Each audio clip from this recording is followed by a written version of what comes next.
આજે બનાવીશું દૂધીના ઢેબરા, જે બાજરીના લોટમાંથી બનાવેલા છે. એને મેં કાકડીના રાયતા સાથે સર્વ કર્યા છે. રાયતાની રેસીપી જોવી હોય તો આની પહેલાં મેં એક વિડીયો મૂકેલો છે, તમે ચેનલ પર જઈને જોઈ શકો છો. તો ઢેબરા બનાવવા માટે સૌથી પહેલાં એક દૂધી લઈ લીધી છે, જે વજનમાં 500 ગ્રામ જેટલી છે. તો સૌથી પહેલાં દૂધીને છીણી લઈશું.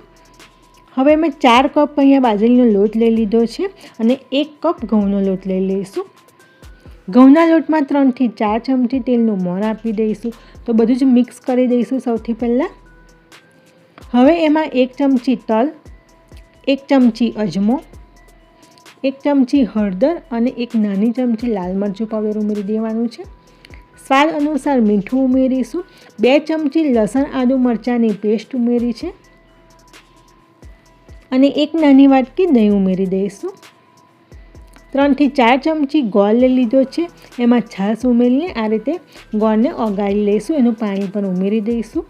કોથમીર લઈ લીધા છે અને દૂધી જે છીણીને રાખી છે તે પણ લઈ લઈશું. તો બધું જ સારી રીતે મિક્સ કરી દેવાનું છે અને જરૂર લાગે તો થોડી છાશ ઉમેરીને લોટ બાંધી દઈશું. તો બસ લોટ બંધાઈ ગયો છે તો એને 15 મિનિટ રેસ્ટ આપી દઈશું. 15 મિનિટ પછીથી મેં એક આ પ્લાસ્ટિક લઈ લીધું છે, એની ઉપર બંને બાજુ આ રીતે તેલ લગાવી લેવાનું છે. હવે એક નાનો લુવો લઈને આ રીતે આપણે ઢેબરાને વણી લઈશું. ઢેબરું વણાઈ જાય એટલે એક તવી ઉપર આ રીતે શેકી લેવાનું છે. બંને સાઈડ ઉપર તેલ લગાવીને ઢેબરાને શેકી લઈશું.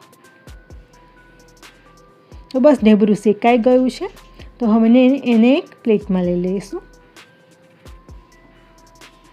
તો બસ તૈયાર છે ઢેબરા.